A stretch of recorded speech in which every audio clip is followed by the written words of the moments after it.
Hi friends, welcome. Ananthan காடு ஆர்யா அவரோட பர்ஃபார்மன்ஸில் GN Krishnamurthy அவரோட டைரக்ஷனில் இப்போ தரிசலிசை ஓடிட்டு இருக்க தமிழ் படம்.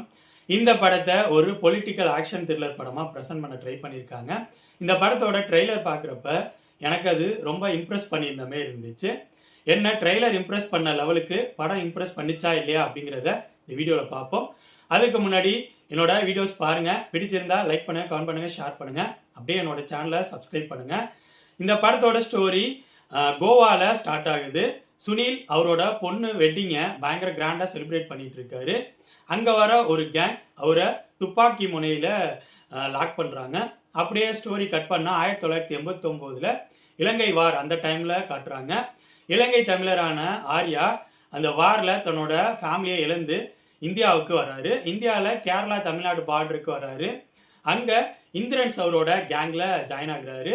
இந்திரன்ஸ் கேங் இப்ப ஒரு இசைக்குழு வச்சிருக்காங்க. ஆனா ஒன்ஸ் அப்பான் எ டைம் ஒரு அரசியல்வாதி அவரோட கூலிப்படையா இருந்தவங்க இப்ப அதை விட்டுட்டு நார்மல் லைஃப்ல இருக்காங்க. ஒரு கட்டத்துல அந்த அரசியல்வாதிக்காக கடைசியா ஒரு அசைன்மெண்ட் பண்ணும் அப்படிங்கிற மாரி இந்திரன்ஸ் அவரோட டீமுக்கு வருது. இதுக்கப்புறம் படத்தில் நடக்கிற சம்பவங்கள் என்னென்ன, ஃபர்ஸ்ட் ஸ்டோரிக்கும் இந்த ஸ்டோரிக்கும் என்ன லிங்க், இதுக்கெல்லாம் ஆன்சர் சொல்ற படம் தான் அனந்தன் காடு. இந்த படத்துல ஃபர்ஸ்ட் எனக்கு ஒர்க் அவுட் ஆனது ஆர்யா அவரோட பர்ஃபார்மன்ஸ். ஆர்யா சூப்பராக பர்ஃபார்ம் பண்ணியிருந்தாரு. அந்த கேரக்டரை அழகா உள்வாங்கிட்டு அட்டகாசமான பர்ஃபார்மன்ஸை கொடுத்திருந்தாரு. எமோஷன் சீக்வன்ஸா இருக்கட்டும், ஆக்ஷன் சீக்வன்ஸா இருக்கட்டும், ரெண்டுலையும் சூப்பரான பர்ஃபார்மன்ஸ் தான் கொடுத்திருந்தாரு. இவரை தவிர படத்துல இந்திரன்ஸ் அவரோட கேரக்டர் கருப்பு படத்துக்கு இந்த படத்துல ஆப்போசிட்டா இருக்கிற மாதிரி இருந்துச்சு. அவரும் நீட்டான பர்ஃபார்மன்ஸ் கொடுத்திருந்தாரு. மற்றவங்களான சுனில், நிக்கிலா விமல், ரெஜினா, விஜயராகவன் மற்ற ஆக்டர்ஸும் இந்த படத்துக்கு என்ன தேவையோ அதை பர்ஃபார்மன்ஸை கொடுத்துருக்காங்க. அடுத்து டெக்னிக்கலா இவா அவரோட ஒளிப்பதிவு நீட்டா இருந்துச்சு. அஜீஷ் லோக்நாத் அவரோட பேக்ரவுண்ட் மியூசிக்கும் சூப்பராகவே இருந்துச்சு. இந்த படத்தோட ஸ்கிரீன் பிளேல இலங்கை வார் பேஸ் பண்ணி வர சீக்வன்சஸ் பயங்கர எமோஷனலாக இருக்கிற மாதிரி இருந்துச்சு.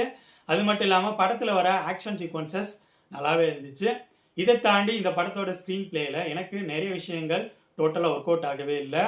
ஏன்னா இந்த படத்தோட ஸ்கிரீன் பிளேயை ஒரு பக்காவான பொலிட்டிக்கல் ஆக்ஷன் த்ரில்லராக ப்ரெசென்ட் பண்ண நினைச்ச டேரக்டர் அதுக்கேற்ற ஸ்கிரீன் பிளேயை கொடுக்கலையோ அப்படிங்கிற மாதிரி தோணுச்சு. இந்த படத்தை ஃபுல் அண்ட் ஃபுல் நான் லீனியர் ஸ்கிரீன் பிளேல ப்ரெசென்ட் பண்ண ட்ரை பண்ணியிருக்காரு.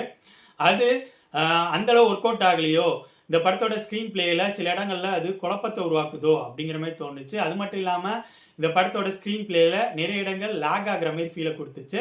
அவுட்லைன்ல பாக்குறப்ப படம் பரபரப்பா இருக்கிற மாதிரி சீன்ஸா இருக்கிற மாதிரி தோணும். பட் படமா பார்த்துட்டு இருக்கப்ப அந்த பரபரப்பு நமக்குள்ள வரவே இல்லை. அந்த லெவல் வீக்காக தான் இந்த படத்தோட ஸ்கிரீன் பிளேயை ப்ரெசென்ட் பண்ணியிருக்காங்க. இந்த படத்தோட ஃபர்ஸ்ட் ஹாஃப் செகண்ட் ஹாஃப் ரெண்டுமே கிட்டத்தட்ட அதே மாதிரி தான் எனக்கு ஃபீலை கொடுத்துச்சு. ஸ்கிரீன் பிளே அந்த லெவல் ஒர்க் அவுட் ஆகலையோ அப்படிங்கிற மாதிரி தான் ஃபீலை கொடுத்துச்சு. அப்புறம் இந்த படத்துக்கும் லாஜிக்கும் சம்மந்தம் கிடையாது. அந்த லெவலுக்கு லாஜிக் இல்லாம தான் படத்தை கொண்டு போயிருக்காங்க. ஓவராலா சொல்லணும்னா என்னை பொறுத்த வரைக்கும் ஆக்டர் ஆர்யா அவரோட பெஸ்ட் பர்ஃபார்மன்ஸை கொடுத்துருக்காரு. டெக்னிக்கல் விஷயங்களும் நீட்டாவே இருந்துச்சு. பட் ஜிஎன் கிருஷ்ணமூர்த்தி அவர் எடுத்துக்கிட்ட கதைக்களத்தை அந்த அளவு சுவாரஸ்யமான ஸ்கிரீன் பிளேயோட பக்காவான பொலிட்டிக்கல் ஆக்ஷன் த்ரில்லர் படமா ப்ரெசென்ட் பண்ணலையோ அப்படிங்கிற மாதிரி தோணுச்சு. இந்த படத்தோட ஸ்கிரீன் பிளேல நிறைய இடங்கள் லாகிங்கா இருக்கிற மாதிரி ஃபீலை கொடுத்துச்சு. ஸ்கிரீன் பிளேல நிறைய இடங்கள் குழப்பமா இருக்கிற மாதிரியும் ஃபீலை கொடுத்துச்சு. இதனால எனக்கு பெருசா இந்த படம் ஒர்க் அவுட் ஆகவே இல்லை. என்னை பொறுத்த வரைக்கும் இந்த படம் ஒரு பிலோ ஆவரேஜ் மூவி தான். இந்த படம் இப்ப தாரிசல் ரிலீஸ் ஆகி ஓடிட்டு இருக்கு. ஸோ என்னோட ரிவ்யூ பேஸ் பண்ணி முடிவு பண்ணிக்கோங்க இந்த படத்தை பார்க்கலாமா வேணாமான்னு. அனந்தன் காடு பத்தி என்னோட விமர்சனம் இது. அடுத்த வீடியோல இன்னொரு படத்தோட ரிவ்யூவோடு சந்திப்போம். பாய்.